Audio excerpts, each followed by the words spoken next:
Assalamualaikum warahmatullahi wabarakatuh. Saudara-saudaraku, kita sering mendengar tentang Dajjal. Makhluk yang akan muncul di akhir zaman dengan fitnah yang luar biasa. Namun, tahukah kalian bahwa ada seseorang dari sahabat Rasulullah yang pernah bertemu langsung dengan Dajjal?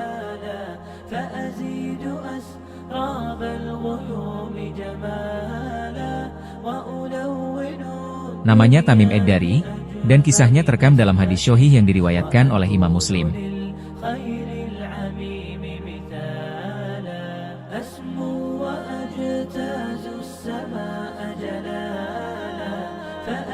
Hari ini, kita akan membahas kisah menegangkan ini. Simak video ini sampai selesai.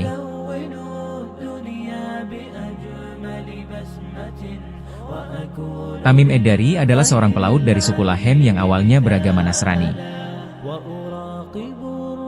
Suatu hari, ia berlayar bersama 30 orang laki-laki lainnya. Namun, tiba-tiba badai besar menghantam kapal mereka. Mereka terombang-ambing di lautan selama sebulan penuh, hingga akhirnya mendarat di sebuah pulau misterius. Ketika mereka turun dari kapal, mereka dikejutkan oleh makhluk aneh berbulu lebat.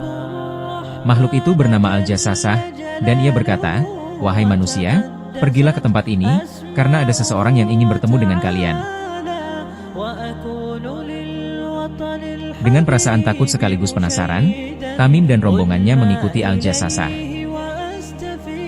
Mereka berjalan hingga tiba di sebuah gua besar. Di dalam gua itu, mereka melihat seorang laki-laki bertubuh besar dengan rantai di tangan dan kakinya. Matanya tajam dan wajahnya penuh wibawa. Dia mulai berbicara, "Siapa kalian?" Tamim dan rombongannya menjawab bahwa mereka adalah pelaut yang terdampar. Kemudian, laki-laki itu bertanya kepada mereka tentang beberapa tempat di dunia. Pertama, dia bertanya, "Beritahu aku tentang kebun kurma di Baisan, apakah masih berbuah?" Tamim menjawab, "Ya, masih berbuah." Laki-laki itu berkata, "Sebentar lagi, kebun itu tidak akan berbuah lagi." Lalu dia bertanya lagi, "Bagaimana dengan Danau Tiberias? Apakah airnya masih banyak?" Tamim menjawab, "Ya, airnya masih banyak." Laki-laki itu berkata, "Sebentar lagi, airnya akan mengering." Dia bertanya lagi, "Bagaimana dengan mata air di Zugor? Apakah penduduknya masih bertani?" Tamim menjawab, "Ya, mereka masih bertani dengan air dari mata air itu." Laki-laki itu berkata, "Sebentar lagi airnya akan mengering." Kemudian, laki-laki itu bertanya dengan nada serius, "Beritahu aku tentang seorang laki-laki yang muncul di Jazirah Arab. Apakah dia sudah muncul?" Tamim menjawab, "Ya, dia sudah muncul dan orang-orang mengikuti ajarannya." Laki-laki itu bertanya lagi, "Apakah orang-orang memeranginya?" Tamim menjawab, "Ya, mereka memeranginya, tetapi dia selalu menang atas mereka." Laki-laki itu berkata, "Jika demikian, maka itu lebih baik bagi mereka untuk mengikutinya." Kemudian, dia berkata dengan suara yang menggetarkan, "Sekarang, aku akan memberitahumu tentang diriku. Aku adalah Al-Masih Ad-Dajjal. Aku akan segera dilepaskan ke dunia. Aku akan menjelajahi seluruh bumi, dan tidak ada satu negeri pun yang luput dariku, kecuali Mekah dan Madinah, karena kedua kota itu dijaga oleh malaikat."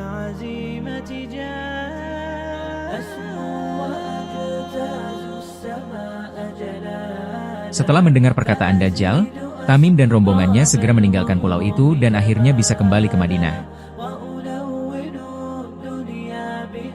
Mereka segera menemui Rasulullah dan menceritakan kejadian yang mereka alami.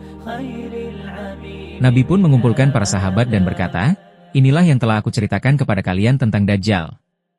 Dia berada di sebuah pulau, dalam keadaan dirantai, dan menunggu waktu untuk dilepaskan." Hadis riwayat Muslim.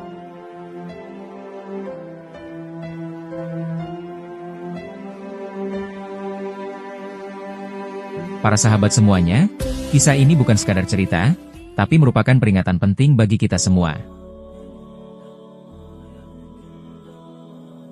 Apa yang bisa kita pelajari dari kisah ini?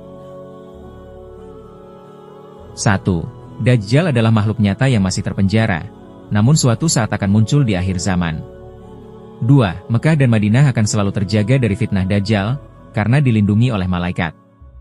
3. Beberapa tanda kedatangan Dajjal sudah mulai terlihat, seperti menyusutnya air di Danau Tiberias dan perubahan kondisi kebun di Baisan.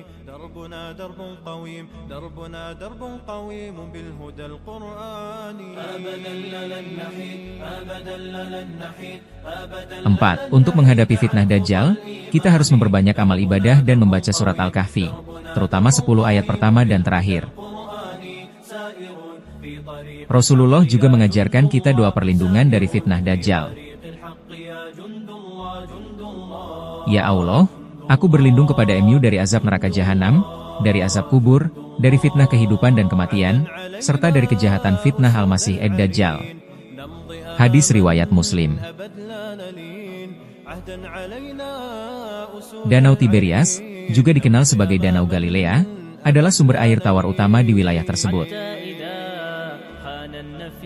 Dalam beberapa tahun terakhir, terjadi penurunan signifikan pada permukaan air danau ini. Sejak tahun 2004, dilaporkan bahwa permukaan Danau Tiberias mengalami penyusutan hingga 16 meter. Pada tahun 2022, dilaporkan bahwa air Danau Tiberias kembali penuh. Ini menimbulkan pertanyaan apakah ini menunda tanda-tanda kiamat.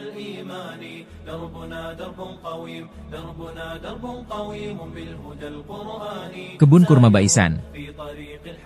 Baisan adalah wilayah di Palestina yang dahulu terkenal dengan kebun kurmanya yang subur. Namun, sejak tahun 2015, produksi kurma di daerah ini menurun drastis akibat serangan hama kumbang batang kurma. Banyak pohon kurma yang mati atau pertumbuhannya terganggu, menyebabkan penurunan produksi buah yang signifikan.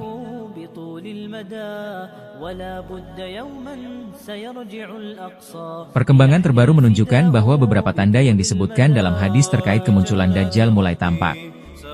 Penyusutan permukaan air Danau Tiberias dan menurunnya produksi kurma di Baisan dapat dianggap sebagai indikasi mendekatnya peristiwa tersebut. Namun, interpretasi mengenai tanda-tanda ini sebaiknya disikapi dengan bijak dan tidak menimbulkan kepanikan, melainkan meningkatkan keimanan dan persiapan diri dalam menghadapi segala kemungkinan di masa depan. Semoga kita semua senantiasa dilindungi oleh Allah dari fitnah Dajjal dan fitnah akhir zaman.